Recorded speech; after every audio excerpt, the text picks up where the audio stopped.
So I'm going to start another project right now. I'm going to be making some crown molding. I have something coming up in pine, and I'd like to make part of it and decorate it with crown, and I think I'm going to make it myself. So here's the profile. This is what it looks like. Okay, so up here is the ceiling, right? This is the top corner of the crown, and then this would be your wall back here, and this is the bottom of the crown. So what I did was I made this section right up here. That will be the 1-inch hollow that I just made. This will be the 1-inch round that I just made, and that will be probably a 1/2-inch round that I made quite a while back. So I already have the miters cut. These are all 45-degree cuts through here. Make it simple. It's the same saw setting multiple times on this piece.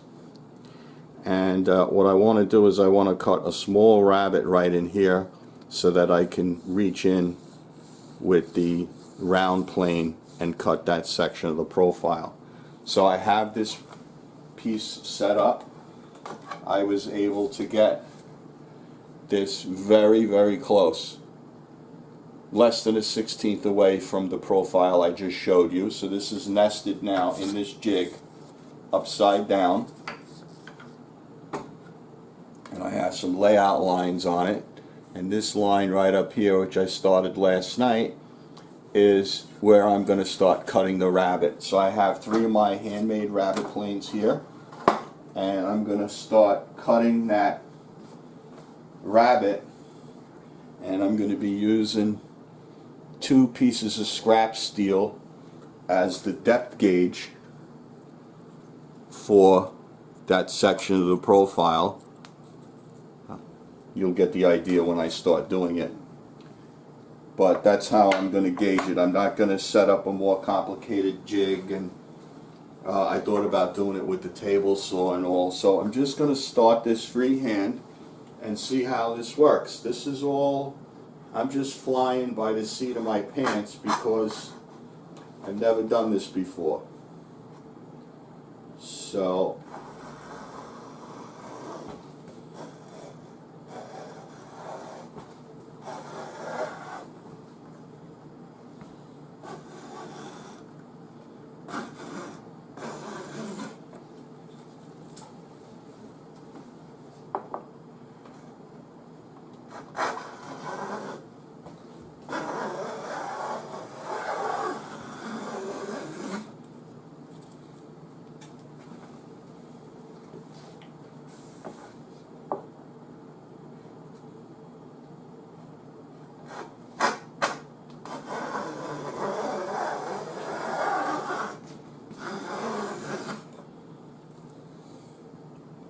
okay, so now I'm down about 1/8 of an inch.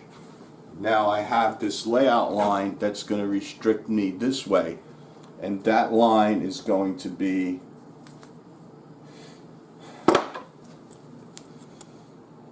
this vertical line right here. So I'm going to turn the plane the other way and come up on that line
Okay, now there is one other thing that I might be able to check on this. Let me see.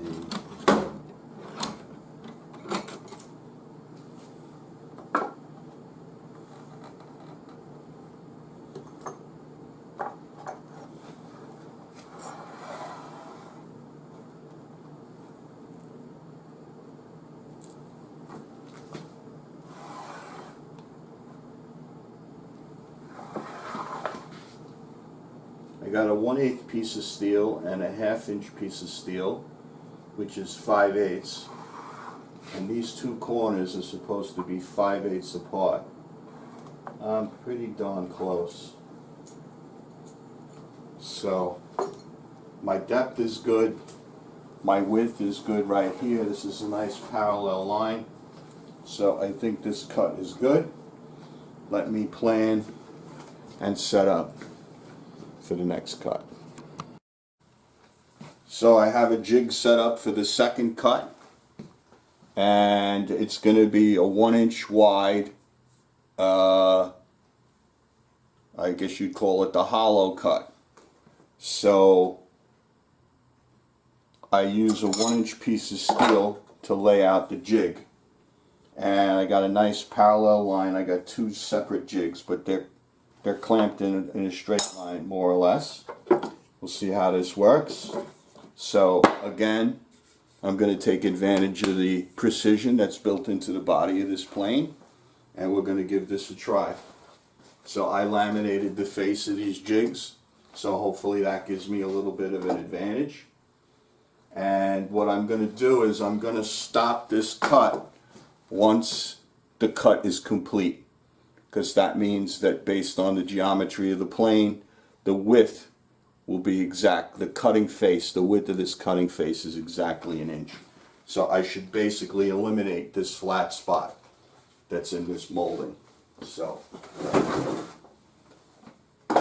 you're seeing me fly by the seat of my pants right now. I haven't mocked this up or done anything with it yet. So we'll see how this goes.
Looking good.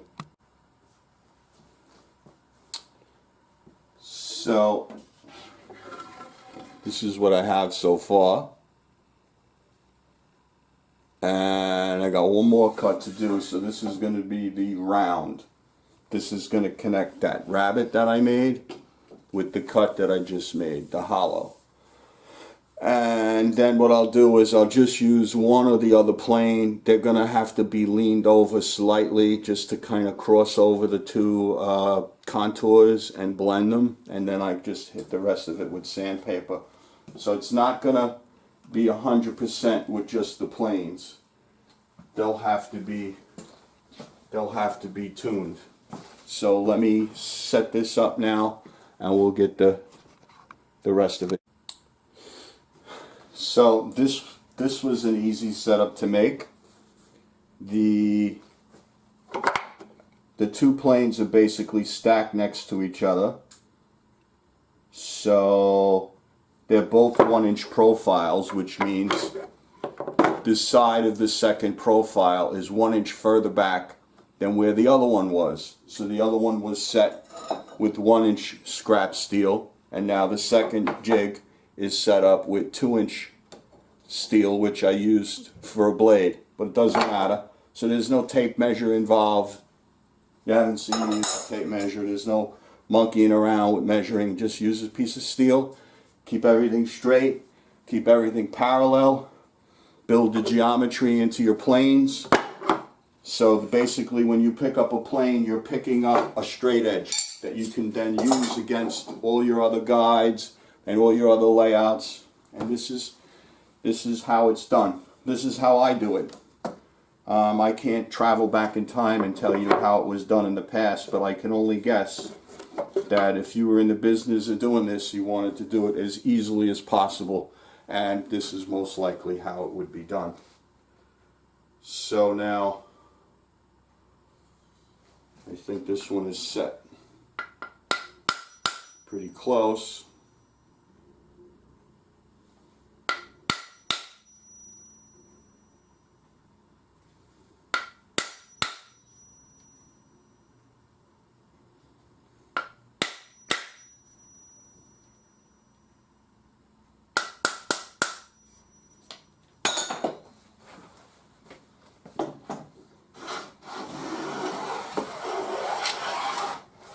So I have a line that represents the middle of this cut. So what I'm going to do is I'm going to go down. The depth is going to be determined by the midpoint of this arc, which is where that line is. So once that line just starts to disappear, that's when I know that I've come to the correct depth.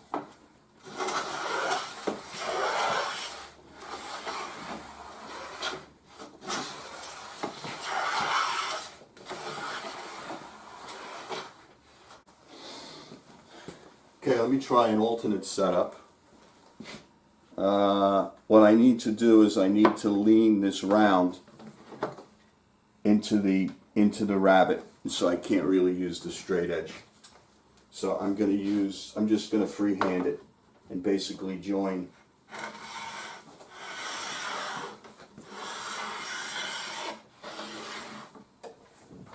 a lot of this stuff by eye.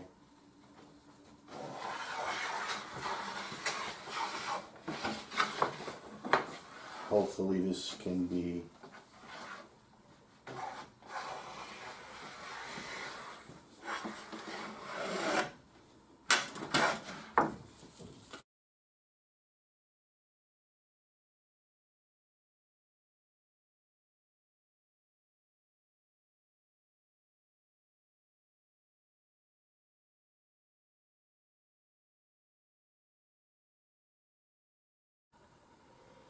okay. Not going according to plan. So let's see if I can salvage this.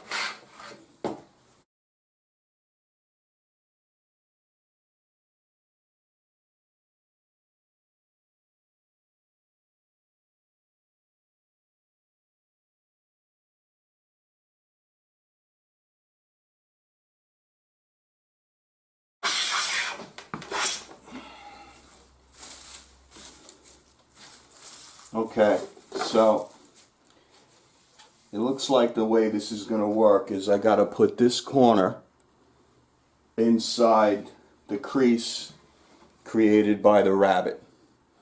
And I got to let it dig in and just make the rabbet deeper.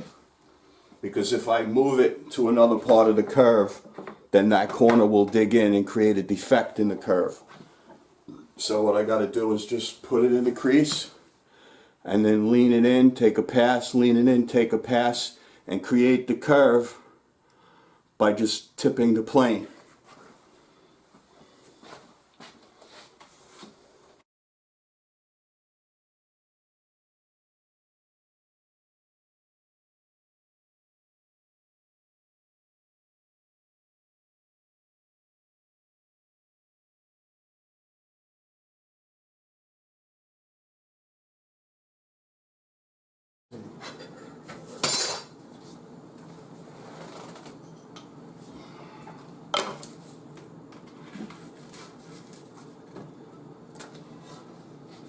So, this is the way it sits on the wall,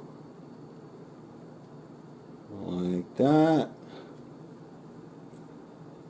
and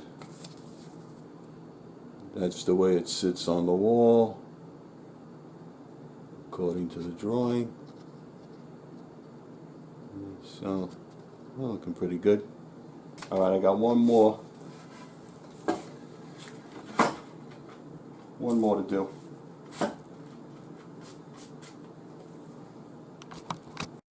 Okay, 1/2 inch round plane.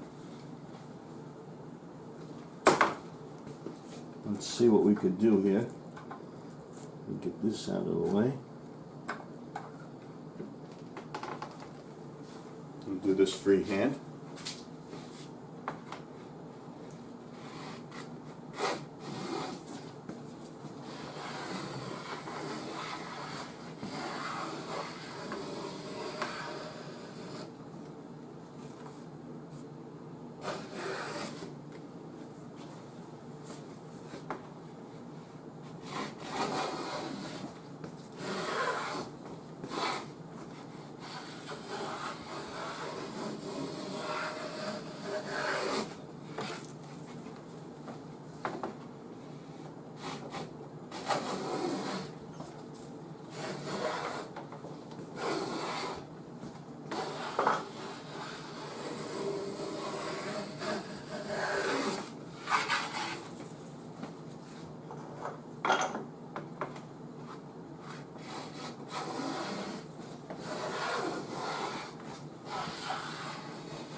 Alright, that's how that looks.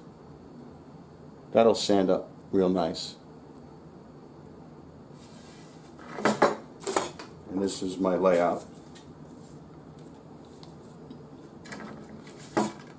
This is what I was going for. You can see that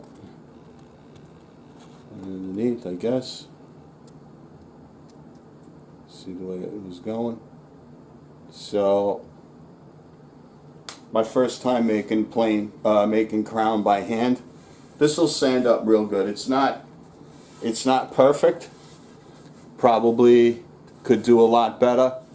Trying most likely with techniques to figure out which profile to do first and where to stop it, and the tricks involved in actually doing the handwork without fumbling. And then I could probably have better jigs and more dedicated stuff, which I can't do here, but this is a real proof, a good proof of concept. So I think this is a wrap.